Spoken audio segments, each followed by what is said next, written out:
everyone. How are you doing today? I am going to give people a few minutes to join. And I just wanted to say thank you.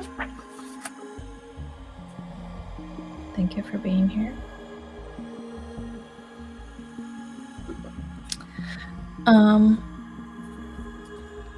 And while people are joining, I just wanted to talk about my handle, which is at Joy Star Healer, and why I call myself that. So my first name is Tara, my middle name is Joy, and in Sanskrit, Tara means star. So my name could be interpreted as Star Joy. And throughout my whole life, I've just had this feeling of being able to bring joy where I go with the people that I'm with. So my name is very appropriate. And so when I discovered my gifts as a energy healer, I wanted to incorporate those in my name. So, and it actually came to me before I realized that my first name Tara was Star. So it came in to do Joy Star Healer. So that is the name that I chose for my handle. So as you come on, let me know in the comments in the chat where you're coming from, where you're listening from, where you're watching from. And thank you for being here. Because this is Tea Time with Tara Joy, I have my self-love mug. And today I am drinking a blend of cranberry pomegranate. So it has that fruity good flavors for tea time. So yeah, also, if you're having a beverage, let me know what you're drinking, what you're joining with today.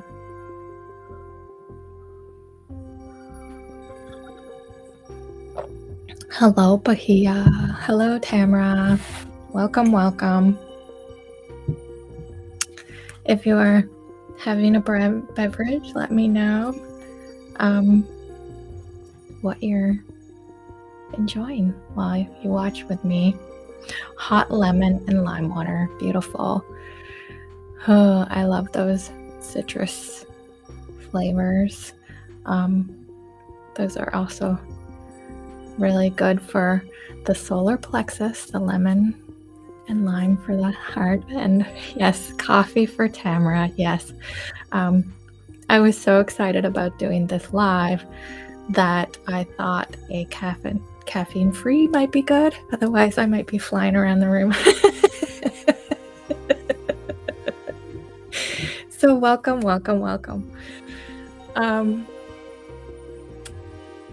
So before we get in, I thought we would just take a few breaths to settle in, connect in with our body, and relax.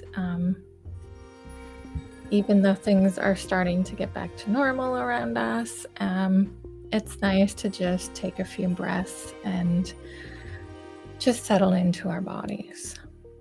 So feel free to do this with me, eyes open or closed, whatever feels right for you. If you want hand on heart, hand on your laps, again, whatever feels right for you. And just take a deep breath in your nose. And then out through the mouth. And another breath in through the nose.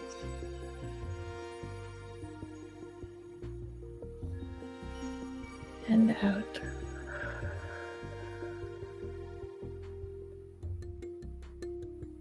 And in through your nose. And out.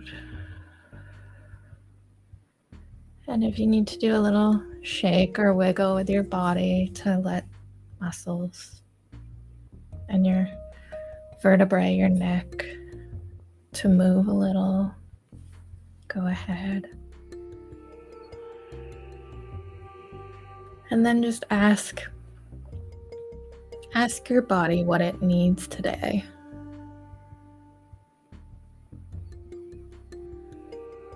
And you might just get it as a knowing. You might hear something. Something might just come to you. And interestingly, mine says to relax. I'm used to getting the message to rest. So relax is a little different interpretation. So yeah, if you wanted to share what your body told you, please do. It's always interesting to see if there's a theme, if a lot of us have been asked to slow down and relax, rest. Yeah. So thank you all for joining me today. First, I wanted to pull a card now that we're grounded and in our bodies. And I have the Sacred Destiny Oracle from Denise Linn. And what I love about this deck is that they have very straightforward messages like trust. So I'm going to ask what message the universe has for the collective of us today, to just give us a little guidance on what today and the next few days to pay attention to. Good morning. Oh, freedom for Tamara came through. That's a good one. So what does the group, what message does the universe have for the group? Oh, it's near the top.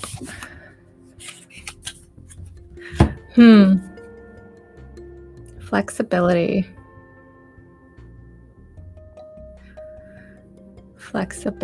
So I relinquish from Bahia. So flexibility. I interpreted this as going with the flow. Not being so tied to the outcome. Relinquish and allowance from Bahia. Beautiful. So yes, flexibility, be in the flow, and just be in the moment.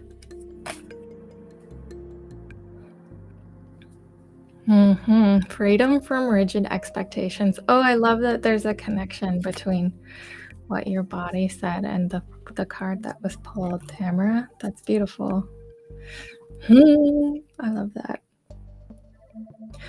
So going forward, I am meaning for this space to be sort of like an ask me anything in the moment, because it's just tea together. So if anyone has a question or a theme or a topic, then please send it through comments and chats. And because it's the first one, I do have a backup. So if you're all like, I'm not prepared for class, I didn't know there'd be a test, don't worry about it. There's plenty that I can talk about.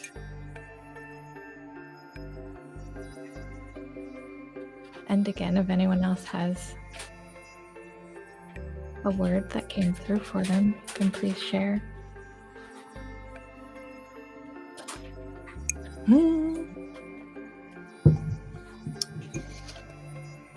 So since no one has chatted anything yet, I will just go ahead and talk about my connection with my guides, because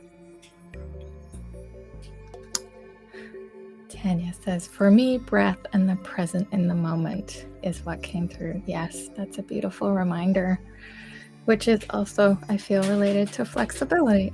Amazing. Yes, so when I started my awakening journey and wanted to connect with my guides, I had all these expectations and thoughts around what that would look like, how they would connect with me, what they would say, which was not at all how it actually came true. It wasn't what I experienced.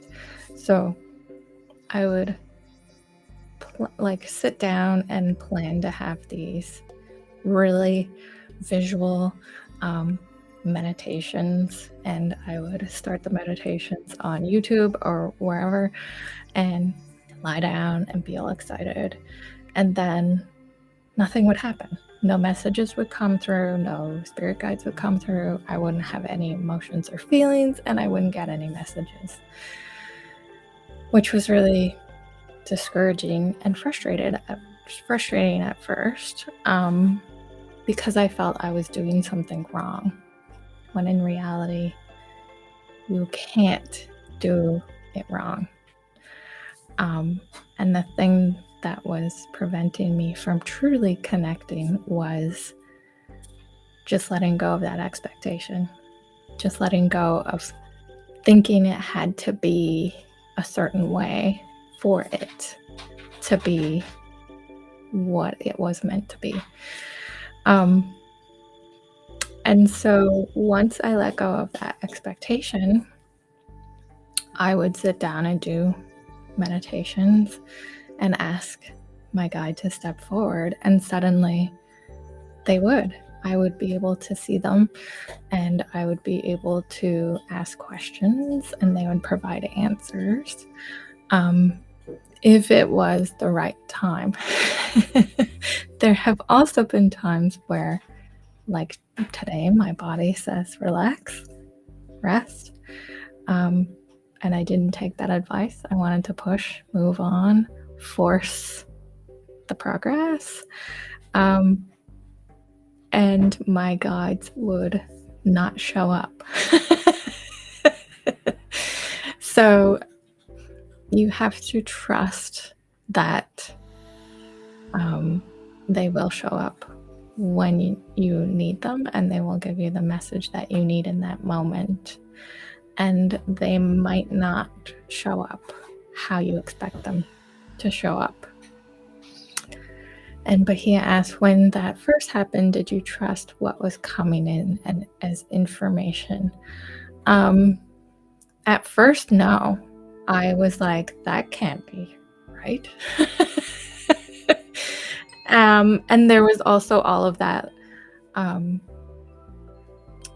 that distrust of this is my imagination, I'm making this up, this can't be real. And Bahia says, my analytical mind didn't trust right away. I was attempting to prove the voices wrong. Yes, same. And how did I work through that?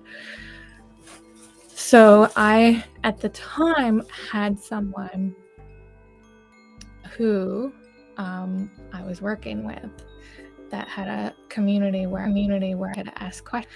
So I was so grateful to have this person, because I asked that, Tamara has a great comment. Imagination is intuition. Yes. My entire childhood, I was told that that's just your imagination. That's intuition. Yeah, you're not imagining it. You're channeling and tapping in. So thank you for that, Tamara. Yeah, I I didn't. Yay, flow and release for Kim. Thank you so much for sharing. Yeah, I didn't trust what I was seeing, what I was hearing. And Kim says, I can't figure out how to join on Facebook. Well, I'm so glad you found us on YouTube. So thank you for being here, Kim.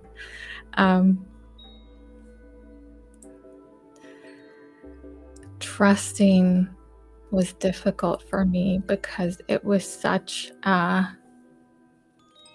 abstract thing. Like, my first guide that stepped forward had blue skin that was iridescent, that looked kind of like a mermaid, and they didn't speak, as in they didn't move their mouth when they spoke. I just got messages telepathically. So I was extremely excited that I saw something. So that was where my energy went. I was just excited that I saw something. And then slowly, with my sort of spiritual coach at the time, she helped me understand that that is your guide and they are there to help you.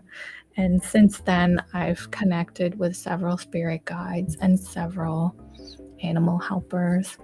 I also have some dragons that sometimes step in, which is really exciting.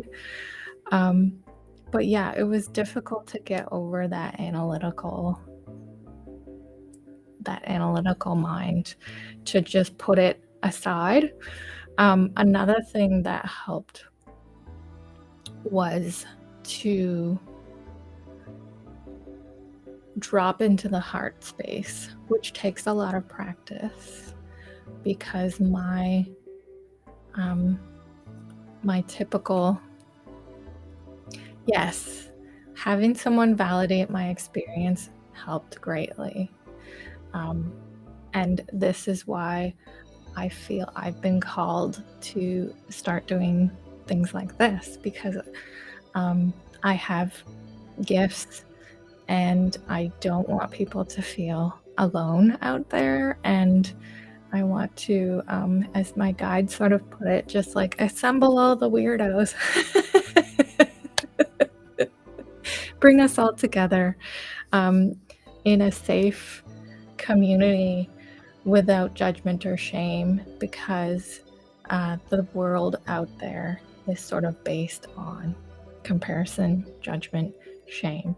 Even all of our marketing and advertising, makes us feel terrible about ourselves. But that doesn't have to be the case.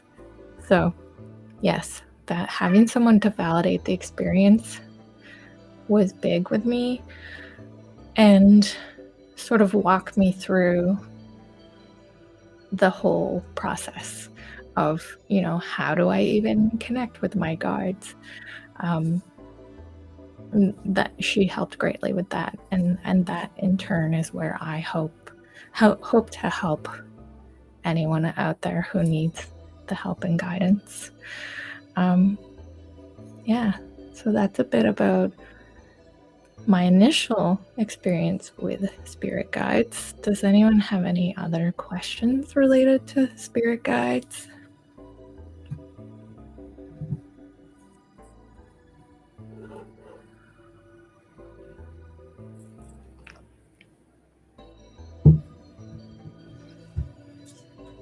And Leo is gonna come say hi.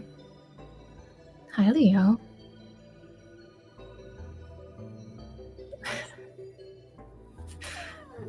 Hi.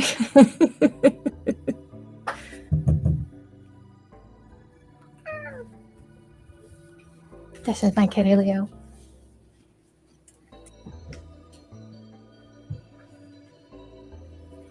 He often goes behind the monitor, so I have to stop him before he goes back there.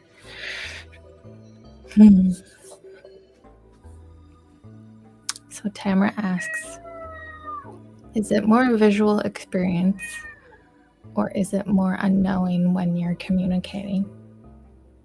So different people will experience it differently. Some people will hear voices. I know people who hear their guides' voices in their heads. Some people, it's just a knowing. For me, it's more of a knowing. And then when I have the knowing, Leo's saying hi, when I have the knowing, then a visual will come through for me. So it's the gut instinct of knowing, and then the clairvoyant viewing. And for me, I don't see things in the physical world of clairvoyance. I see through my third eye. And often, again, I have to shut off my mental mind and look. And this sounds really complicated, and I know you might not get it the first time you hear this, but looking through your heart space, as opposed to through your mind. Because often when we look through a mental space, there is your own thoughts, experiences, and opinions that might distort what you're seeing. Whereas if you go from the heart space, it's a more pure vision of what it is and what it can be. Let me think, is there anything to add to that? And Tanya asked, before I'll answer Bahia's question, Tanya asked, what can help to start, hear, feel them? So, you can do something similar to the beginning of this call of just taking a few breaths, getting into your body. And it will take longer when you're first starting. I used to have to take 30 minutes to 45 minutes to connect with my guides. Do a full 20-minute meditation and then a connect with your spirit guides medication. And it's in that quiet moment that you just ask them to step forward. So you say, if there are any guides present, please step forward. And then I would ask, do you have a message for me today? And one of the great ways to start is actually through oracle cards.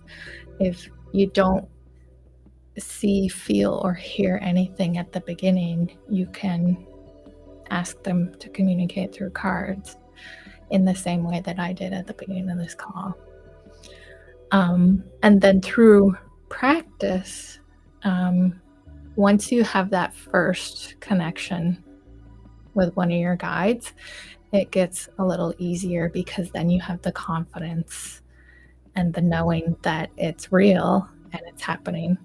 And so you can tap into them, and now it takes a lot less time to just tap in and ask them to step forward and ask them for help, to answer a question or give me guidance.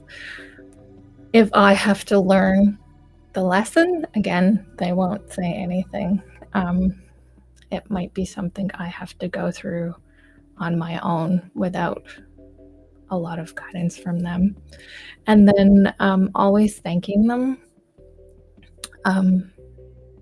Gratitude is equal to love. So,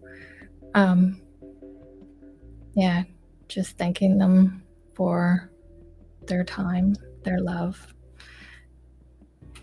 Tanya says, yes, this is what I do. Connection through the card, so strong. Yes. So continue with that. You might even try asking, like if it's a deck that you know, ask them which card they're going to show you, and see if you can intuitively see, and then pick the card and see if it matches, because that will also build your confidence and show validation. So I'm so glad I could help, Tanya. And Bahia, how do you look through your heart? So this was something that came to me sort of intuitively, um, but I will try my best to explain it.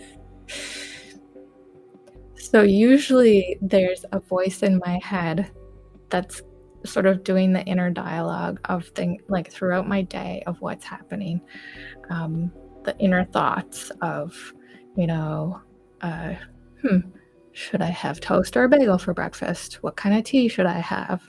I wonder what so and so is doing today. Maybe I should text them. Maybe I should chat, like this ongoing narrative, which is your active, mental, conscious brain. And to connect through your heart, I see it as more of connecting in with your subconscious. So really getting into a relaxed state and having that voice. And you can even say when you are starting out, like, I thank you, mental body, for all that you give me and all that you say, but I just need you to step aside for a moment while I connect in through my heart. And you can even ask, show me what the heart sees with this question, or show me through my heart from your guide. Guide, please show me through my heart what you mean about whatever you're getting guidance on. And often the perspective is slightly different, because then there's no, as I say, there's no sort of like lens of experiences that you've had, or perception or expectation on what the answer is. It just comes through more clear and pure.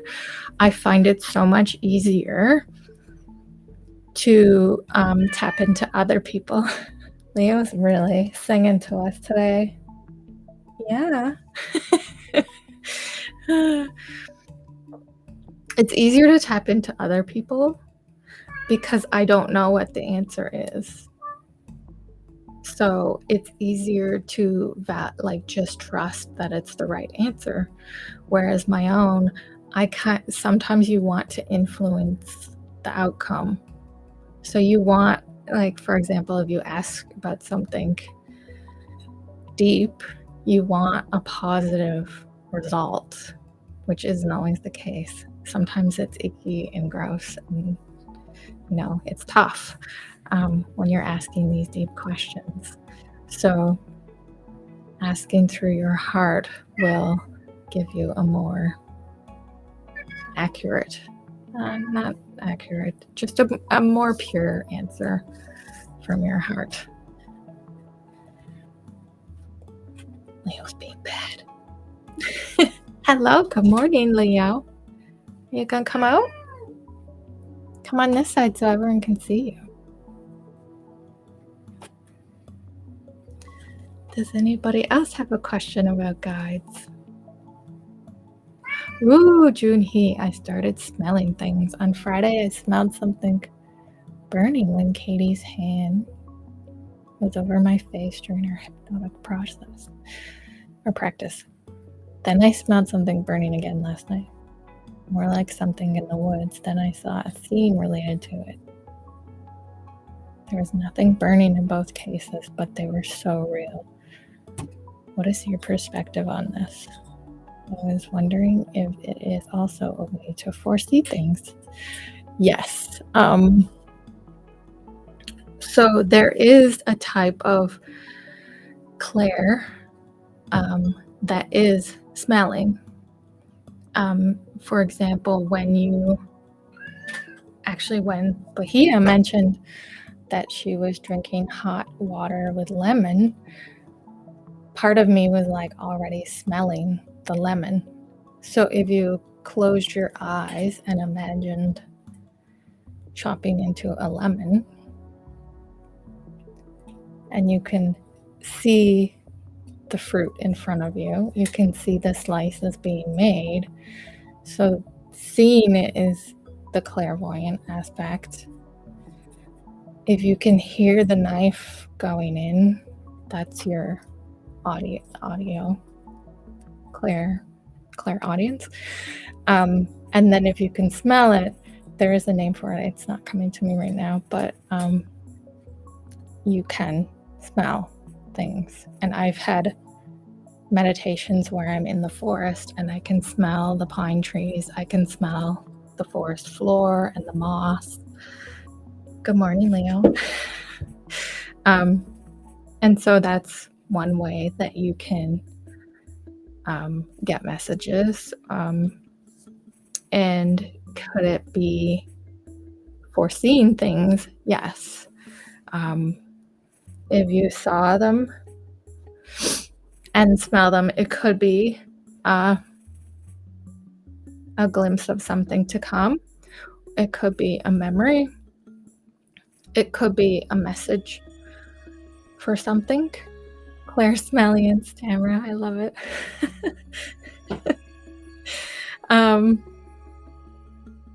So yes, it could be all of those. I'm trying to think of an incident. I know if another time that you might be able to smell things is if one of your guides is a loved one who has passed and they have a distinct perfume, or if they were a cigar smoker or a smoker, when they come in, you might be able to smell their scent. Or if they always had, like, their favorite flower was lilacs or roses, when they come in, you might also smell those flowers because their presence is sort of, or sorry, their soul is. Becky says, Junhee, did you simply ask yourself, what is the smell? And wait quietly for the answer. What comes up? Yes, that is.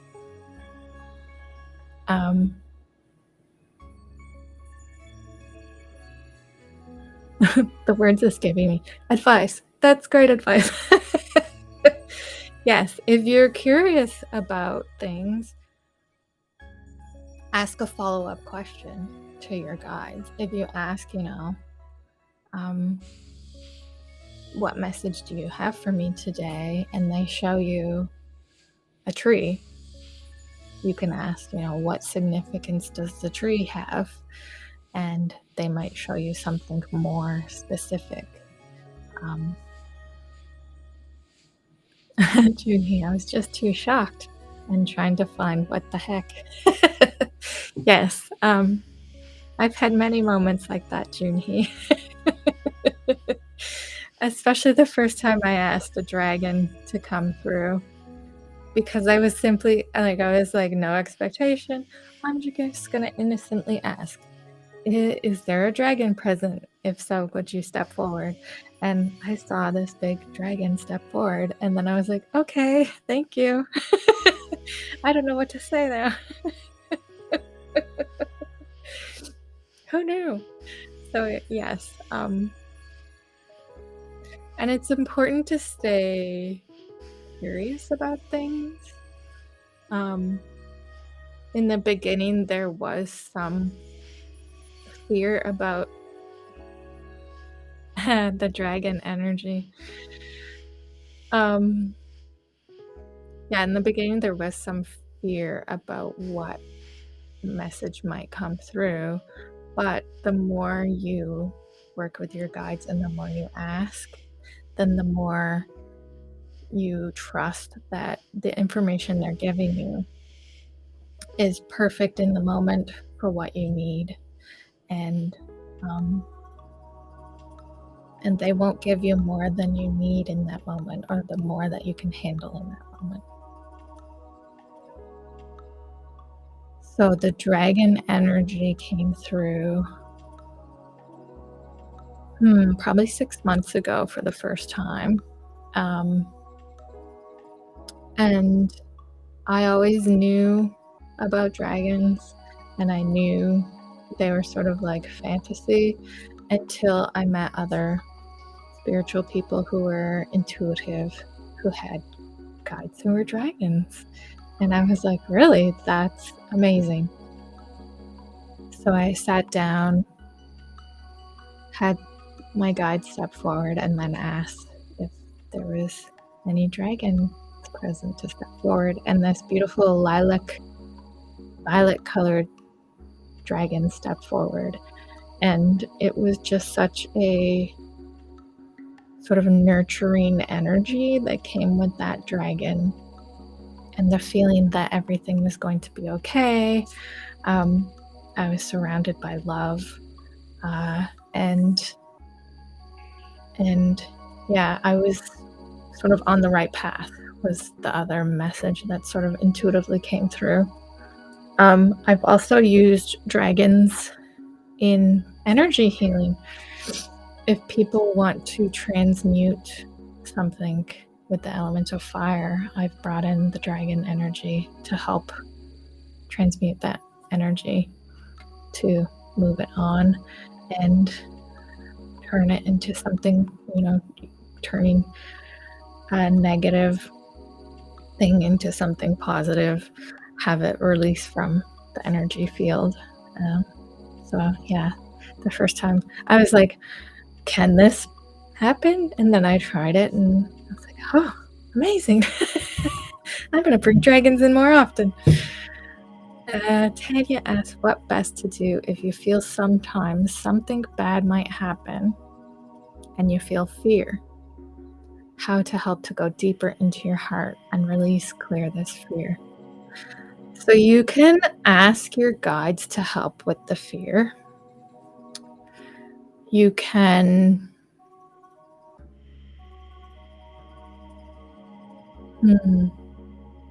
I'm actually like, help me with this question. Yeah, ask your guides to help you with the fear. And ask your guides to help you understand the root of the fear.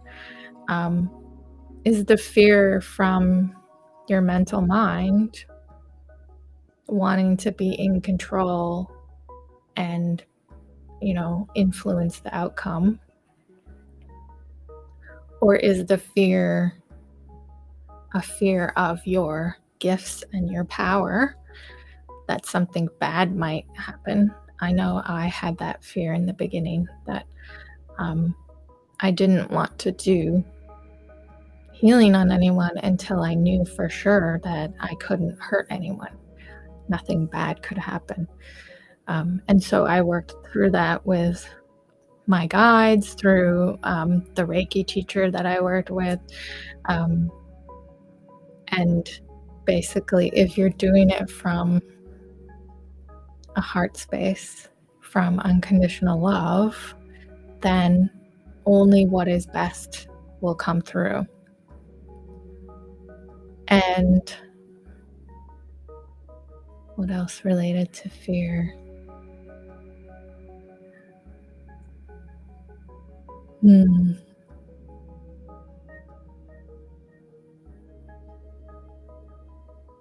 Letting go of expectation. So if you expect things to go poorly or wrong, then that's likely what will happen.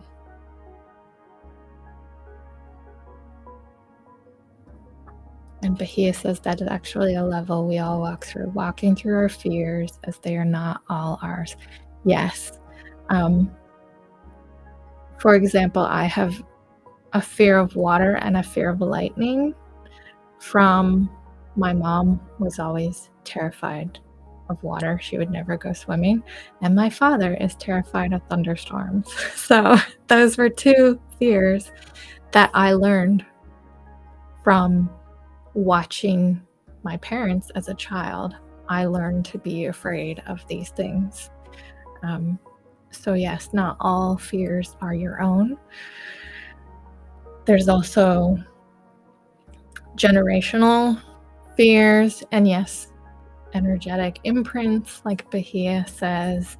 There's karmic fears from, past lifetimes that you don't understand where fear comes from because nothing has happened to you ever, but you're terrified of it. And then there's even the fears like being afraid of spiders, snakes, certain plants. Like we don't eat foods that smell bad, and that's like in our DNA from survival. So and fears can actually be passed through that way as well. So there's so many levels to fear. Yes, snakes for Bahia.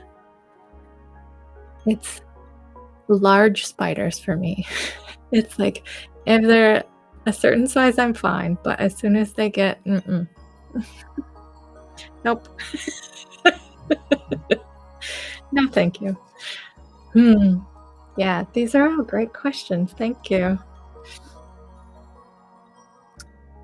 If anyone has another question, we'll probably go for 20 more minutes, make it about an hour.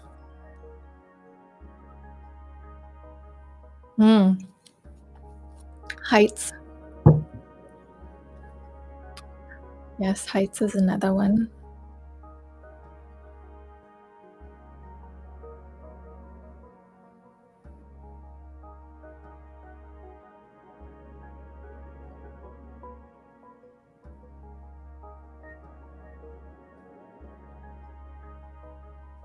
Can you have a tutorial for how to use OBS for Facebook Live?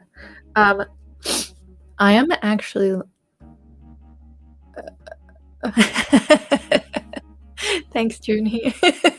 I am actually using a program called Restream, which I find is much easier to use than OBS. And yes, if people are interested, I could do a short video on how I use it and how to set it up. It is a paid platform, but it I will happily pay for things if it makes my life easier. Yeah, let the software do the work, and then my mind can be free.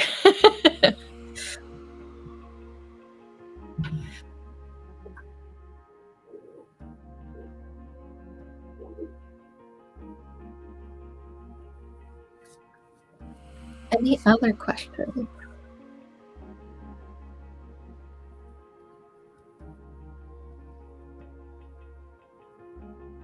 I can also ask if they want me to share anything else today.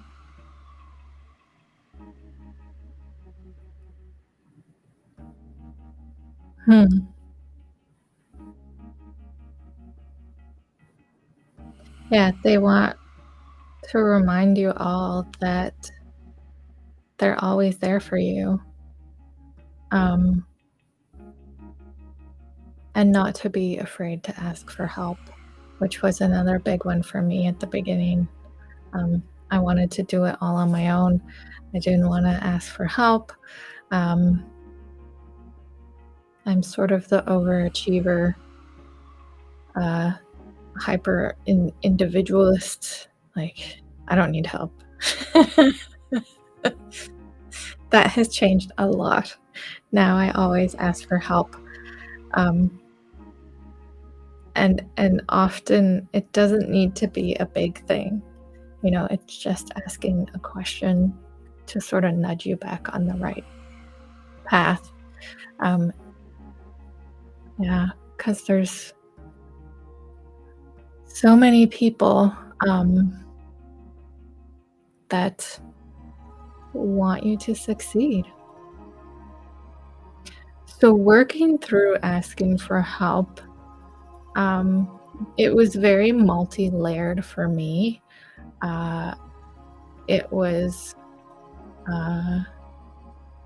there was a childhood wound of whenever I asked for help, I didn't get the full attention I needed at that time. And that's not to blame my parents in any way. They did the best job they could with the skills they have.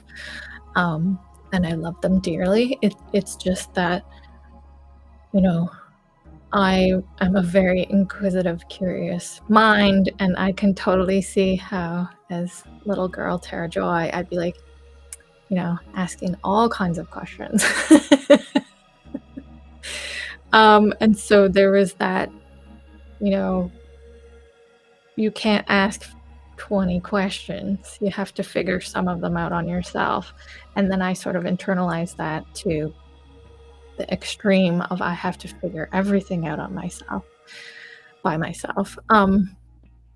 And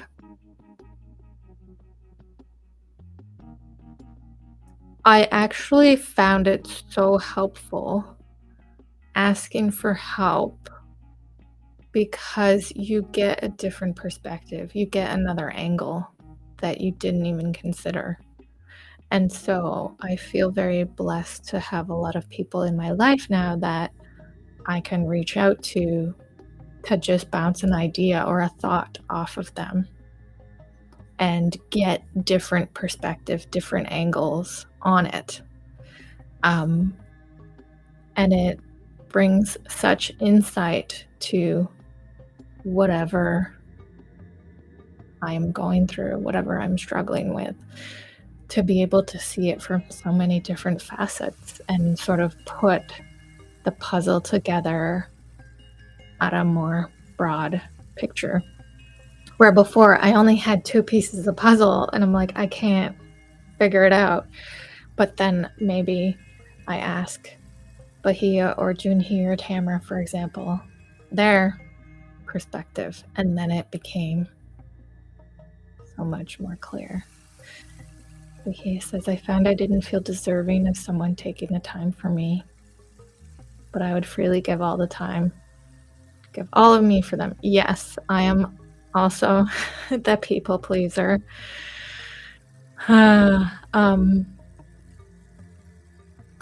That gives and forgets to ask for help for myself, which I feel I'm much more balanced with now. And yeah, it does take some time to feel deserving. Like you have to love yourself fully and feel you deserve the help and the growth, which is, I feel fear is one thing we go to, and then fully unconditionally loving ourselves is another thing we all go through.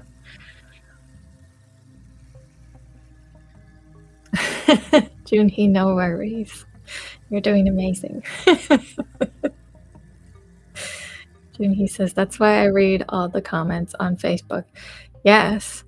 You don't have to read all of the comments on Facebook. The ones that you're meant to see will be shown to you. And all of the information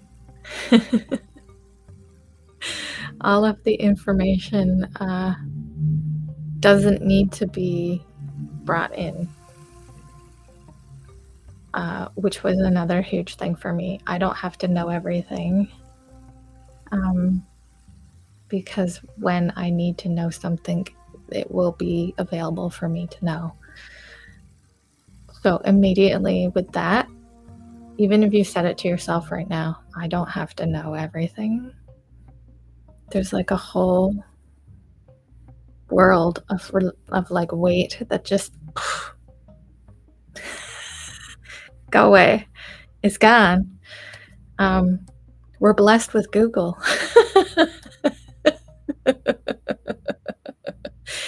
We got Google, we got libraries, we have guides. Yes, Kim says it's easy to give but not always receive. Yes, and there's several reasons that could be. It could be self-worth and deservability. It could be that you're just that giving of a person that You don't need something in return. But if you practice the sort of like sitting and breathing and asking your body what it needs every day, um, some days it might be telling you today you need to receive, today you need to get back what you give. And that's a beautiful thing, to be able to receive as much as you give.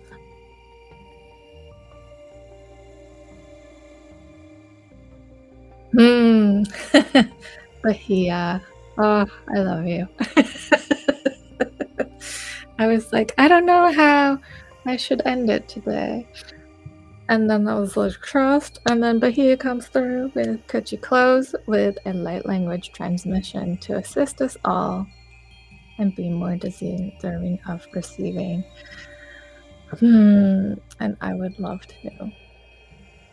So, for everyone who has not heard light language before, it is a universal language.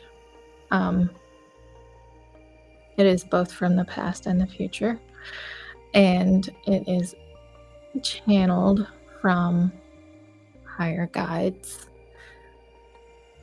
And it's less about understanding what each sound or word means than just the emotions that you feel and the energy in your body.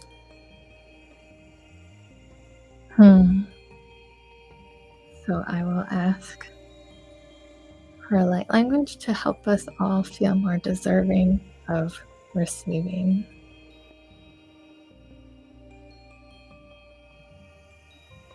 And my guides are dancing. Apparently, I need this too. So thank you for asking, Bahia. Hashtita taika tokorahimainanishta tokorahinanainanononanishta tahishta tokorahishka taira horhimainishta kahishka harihishka. Hainda nainda nomananishta taishta karahishka taharihi. Haikindainda domananishta tateshka harihishka. Haikendain dan dan no mananish tatakeshka harihishka hiraho he. Haindan dan dain don don manani. Dedorohishka tahorhik tarhorhi. Haimanish tatakarhorhishka tahena mananish.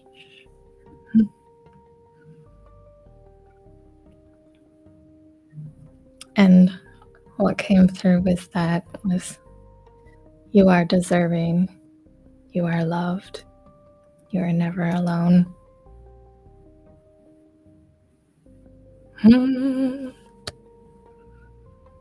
Thank you so much, all of you beautiful people, souls, beings of light, for being with me today on my first official live, making it so magical and asking so many amazing questions. I'm not sure if I will do these every week or every second week, but I will decide this coming week what the schedule will be. Tamara, rings of pink light radiating out in bursts from my heart. Thank you. Love it, Tamara. Thank you, Tara. Love you all. Happy for you. Thank you, Bahia. And yes, before I let you go, I just wanted to make you aware of some things that I have going on. I have a Spleenup when you feel it. Yes. A spiritual adventures class that will go in depth with my awakening. Love you too, Tamara. My awakening and awakening process, and just going into topics like today with spirit guides on just helping guide and coach individuals on the process in a non-judgmental and shame-free space. You're welcome, Kim. I also have a 4 Bodies card reading that you can book on the website, and one-on-one sessions if that calls to you. So thank you all so much for being here. It was a great way to start my day. And yeah, if you have any questions you didn't feel comfortable asking with the group, feel free to reach out privately and we can connect on social media or through email. So have a beautiful, beautiful weekend. If you are getting some extra time off, have a great long weekend. Happy Easter to everyone who celebrates, and happy vacation days to whoever doesn't. So take care, and I will see you in the next live. Bye.